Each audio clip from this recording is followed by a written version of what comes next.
कि आखिरी रसूमात अदा की जाएगी सैफई में। आपको बता दें कि 3 दिन के रियासती शोक का ऐलान कर दिया गया है। उत्तर प्रदेश के अंदर सैफई में ही आखिरी रसूमात अदा की जाएगी। मेदांता अस्पताल अखिलेश यादव पहुंचे, उसी के साथ तमाम जो सियासी लीडरान थे उनके भी अस्पताल पहुंचने का जो सिलसिला था वो शुरू हो गया। इस बीच योगी आदित्यनाथ ने बड़ा ऐलान किया।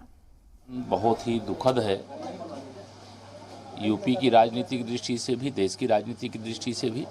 पूरा यूपी आस में बैठा था कि वो इस समय मेदांता में इलाज करा रहे हैं, जल्द स्वस्थ होकर के आएंगे। लेकिन आज दुखद समाचार मिला है। मैं भी इस समाचार से दुखी हूं और जो उनके परिजन हैं, समर्थक हैं, उन सब को भगवान यह दुख सहन करने की शक्ति प्रदान करे, ऐसी प्रार्थना करता हूँ। कितनी बड़ी क्षति है?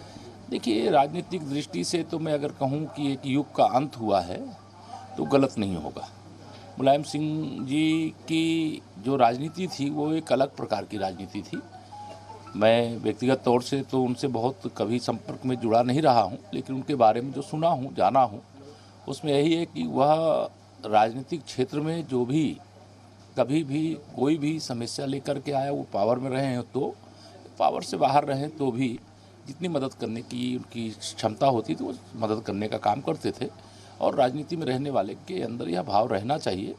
मुलायम सिंह जी ने एक बड़ी लकीर खींचने का काम किया है अपने राजनीतिक जीवन में, और वह जो भी राजनीतिक क्षेत्र के माध्यम से समाज और देश की सेवा करते हैं उनके लिए मिसाल बनेंगे। डिप्टी सीएम केशव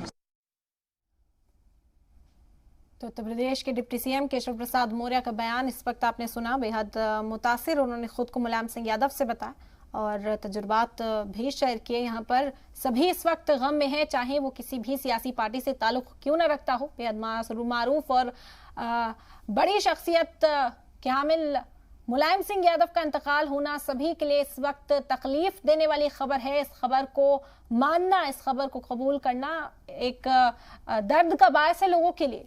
मुलायम सिंह यादव ने मेदांता अस्पताल में आखिरी सांस ली। आपको तमाम जानकारी इस हवाले से भी पहुंचा रहे हैं। आपको बता दें कि अखिलेश यादव मेदांता पहुंचे, उसके बाद यह ऐलान किया गया कि सफाई में ही उनकी आखिरी रसूमात को अदा किया जाएगा। जो उनका अंतिम संस्कार है वो सफाई में ही उनके जो आबाई गांव है वहीं ले जाकर अंजाम दिया जाएगा और इसी के लिए तमाम तैयारियां भी की जा रही हैं।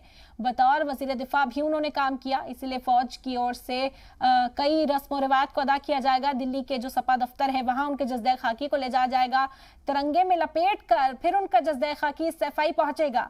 हमारे नुमाइंदगान मौजूद हैं मुसलसल ग्राउंड जीरो पर और वहां से भी खबर आप तक पहुंचा रहे हैं, अपडेट्स आप तक पहुंचा रहे हैं। आपको बता दें कि सपा दफ्तर पर लोगों का तांता लगा है, एक आखिरी दीदार करना चाहते हैं वो मुलायम सिंह यादव का।